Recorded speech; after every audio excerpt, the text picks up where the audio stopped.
ठंडी ठंडी हवा चल रही थी, हल्की हल्की बूंदा बांदी हो रही थी।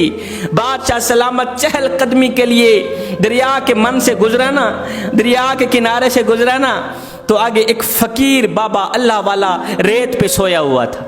बादशाह ने पूछा, फकीर मियाँ, और कभी तुझे मेरी याद भी आई है? उस अल्लाह वाले ने कहा, बादशाह सलामत, जब से अल्लाह से लू लगाई है ना, जब से अल्लाह से दोस्ती लगाई है ना, मुझे तो अपनी याद नहीं रही, तेरी याद कैसे आएगी? जब से अल्लाह के साथ दोस्ती लगाई है, मैं तो खुद को भूल गया हूँ, अल्लाह के सिवा कुछ याद ही नहीं है, मैं तो खुद को भूल गया हूँ। जो बंदा खुद को भूल जाए वो किसी को कैसे याद कर सकता है? बादशाह ने कहा, फकीर मियाँ सुना, क्या हाल है तेरा?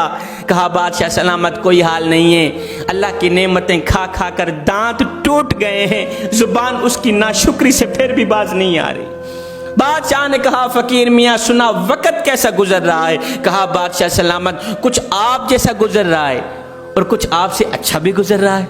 बादशाह सुनकर चौंक गया, ओए मेरे जैसा वक्त गुजारने का तसव्वुर नहीं किया जा सकता, तू कहता है तू मुझसे भी अच्छा वक्त गुजार रहा है, वो कैसे?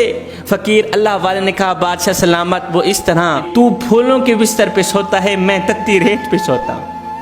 तू फूलों के बिस्तर पे सोता है, मैं तत्ती रेत पे सोता हूँ। जब तेरी और मेरी आंख लग जाती है, उस वक्त तुझे पता ये नहीं होता कि मैं फूलों के बिस्तर पे सोया हुआ हूँ, मुझे पता ये नहीं होता कि मैं तत्ती रेत पे सोया हुआ हूँ। बादशाह, उस वक्त मेरी और तेरी जिंदगी एक जैसी गुजर रही होती। और सुन बादशाह, जब रात का दूसरा पहर आता है, जब तहज्जुद का वक्त आता है, जब अल्लाह के हुजूर झुकने का वक्त आता है, उस वक्त तू फूलों के बिस्तर पे सोया ही रहता है। मैं तहज्जुद की नमाज पढ़ने के लिए मुसल्ला बिछाता हूँ, अल्लाह के हुजूर खड़ा हो जाता हूँ। बादशाह, उस वक्त मेरी जिंदगी तेरी जिंदगी से कहीं ज्यादा अच्छी गुजर रही हो।